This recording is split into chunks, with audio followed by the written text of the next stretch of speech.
নমস্কার, competitive English with PB sir এই যে চ্যানেল, তাতে আরেকটা ভিডিও নিয়ে চলে এসেছি। এবারে ন্যারেশন চেঞ্জের একটা টোটাল কমপ্লিট সিরিজ আমি তৈরি করছি তোমাদের জন্য। পার্ট বাই পার্ট ভিডিওটা আসবে। যারা ইংলিশ শিখতে চাও, শেখার জন্য শিখতে চাও, SSC, WBCS, miscellaneous, rail, bank পরীক্ষায় বসতে চাও, তাদের জন্য খুব কাজে লাগবে।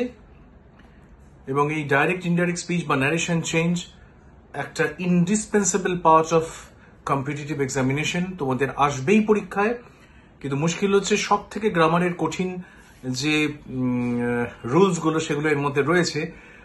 আমরা যারা পড়াশোনা করেছি ছোটবেলায় অনেকেই ভুলে যাই, তাই চট করে একটা রিভিশন করবার মতো কমপ্লিট ন্যারেশন চেঞ্জের গ্রামারের যে নিয়ম কানুন সমস্ত আমি আলোচনা করে দেবো। আজকে প্রথম ভিডিও। আমরা আজকে প্রথম যেটা আলোচনা করব সেটা হচ্ছে what is narration change. Narration change হচ্ছে একটা ডাইরেক্ট স্পিচকে ইনডাইরেক্ট স্পিচে বলা। মানেটা কি? ধরো তুমি শুনছো কেউ বলছে আমি কাল স্কুলে যাব না। রাম শ্যামকে বলছে, তুমি থার্ড পার্সন শুনছো। কি শুনছো? I will not go to school tomorrow বা I am not going to school tomorrow. এটা তুমি শুনছো, এটা ডাইরেক্ট স্পিচ। কে বলেছে? রাম। কাকে বলেছে? শ্যামকে। তুমি কি করছো? তুমি যখন আরেকজনকে যখন এই স্পিচটা কনভে করছো, তখন ইনডাইরেক্ট স্পিচে কনভে করছো। যে বলেছে সে তো ডাইরেক্টলি বলেছে আমি কাল স্কুলে যাব না। তুমি যখন বলছো তখন তুমি কি বলছো? আরেকজনকে তুমি এটা শুনেছো আগে, এবার তুমি বলছো। কি বলছো? যে রাম শ্যামকে বলেছিল যে সে আগামীকাল বা পরের দিন স্কুলে যাবে না। তুমি এটা বলছো না যে আমি স্কুলে যাব না আগামীকাল। কেন বলছো না? কারণ তুমি তো বলোনি, বলেছে রাম। সুতরাং রামের কথাটাকে তুমি তোমার মতো করে যখন বলছো, তখন সেটা ইনডাইরেক্ট স্পিচে বলতে হচ্ছে এবং ন্যারেশন চেঞ্জড হচ্ছে। আশা করছি বোঝাতে পারলাম। অর্থাৎ কোটেশনটাকে আমাকে তুলে দিতে হবে, তুলে দিয়ে আমাকে ইনডাইরেক্ট স্পিচে কনভে করতে হবে। এই কাজটার নাম হচ্ছে ন্যারেশন চেঞ্জ। ন্যারেশন চেঞ্জের অনেকগুলো নিয়ম আছে যেগুলো টেন্স অনুযায়ী চেঞ্জ হতে থাকে এবং সেন্টেন্সের যে বিভিন্ন ধরনের যে সেন্টেন্স আছে, negative sentence, assertive sentence, imperative sentence সেভাবে চেঞ্জ হতে থাকে। আজকে আমরা অ্যাসার্টিভ সেন্টেন্সের জেনারেল রুলস নিয়ে আলোচনা করব। শুধু অ্যাসার্টিভ সেন্টেন্স যেগুলো হয় সেই সেন্টেন্সগুলো নিয়ে আলোচনা করব, যেখানে নেগেটিভ কথাটা থাকবে না। ওকে, তার বিভিন্ন যে নিয়ম কানুন আছে এক্সাম্পলের সঙ্গে আমরা আলোচনা করব। তোমরা দেখতে থাকো, শুনতে থাকো, শিখতে থাকো, শেয়ার করতে থাকো। চলো। অ্যাসার্টিভ সেন্টেন্সে জেনারেলি কনজাংশন দ্যাটটা ব্যবহার হয়। কোটেশনের আগে যে ভার্বটা থাকছে ডাইরেক্ট স্পিচে তাকে রিপোর্টিং ভার্ব বলে। রিপোর্টিং ভার্ব যদি প্রেজেন্ট টেন্সে থাকে, সিম্পল প্রেজেন্ট টেন্সে থাকে, তবে সেটা চেঞ্জ হয় না। চলো আমরা এক্সাম্পলের সাথে সাথে শিখতে শিখতে চলি। First sentence, Ram সেইজ। স্ক্রিনে দেখো, রাম সেইজ আই শ্যাল গো। এখানে রিপোর্টিং ভার্বটা কি? ইনভার্টেড কমার আগে যে ভার্বটা বসছে তার নাম রিপোর্টিং ভার্ব। তাহলে এখানে সেইজ আছে। সেইজ কখন ব্যবহার হয়? সিম্পল প্রেজেন্ট টেন্সে, থার্ড পারসন সিঙ্গুলার নাম্বারে। তাহলে সিম্পল প্রেজেন্ট টেন্সে যদি সেইজ হয়, আমরা তাহলে ন্যারেশন চেঞ্জ যখন করব, অর্থাৎ যখন ইনডাইরেক্ট স্পিচে কনভার্ট করব, আমরা এই ভার্বটাকে একই রাখবো।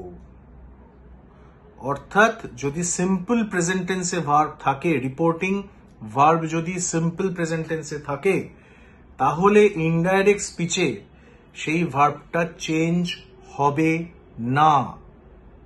Ram সেইজ I shall go, indirect speech হবে, ন্যারেশন চেঞ্জ হয়ে হবে Ram সেইজ that he will go. That কেন আসছে? যারা বাঙালি তারা বুঝতে পারবে। রাম বলে যে সে স্কুলে যে সে যাবে না, হি বা সে যাবে, সরি, হি উইল গো, সে যাবে।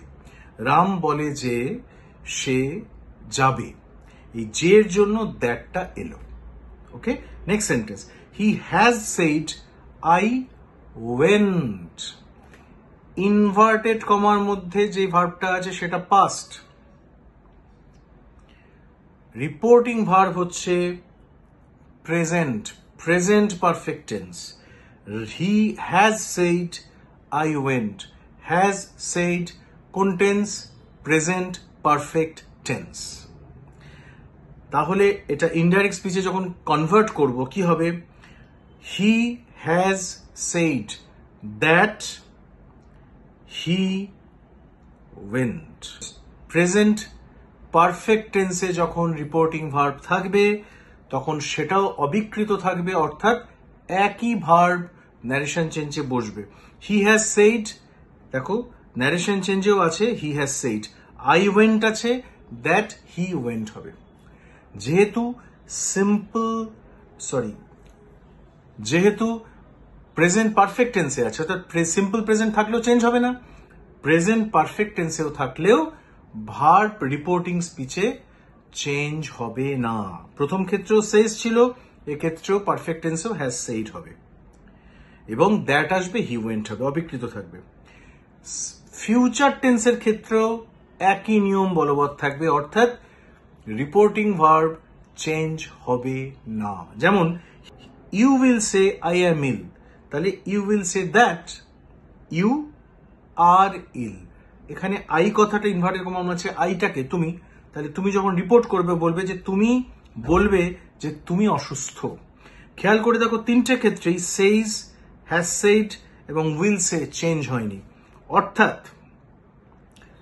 যদি রিপোর্টিং ভার্ব, এবার নিয়মটা দেখো উপরে লেখা আছে, if the reporting verb is in the present and future tense, the tense of the verb in the reported speech is not changed at all. This is the very important point. অনেক ছাত্র, অনেক aspirant এটা ভুল করে। যদি reporting verb present আর future টেন্সে থাকে, reported স্পিচে narration চেঞ্জে সেই ভার্বটা অবিকল একরকম থাকবে। এইটা আমি তিনটে এক্সাম্পল দিয়ে বোঝালাম।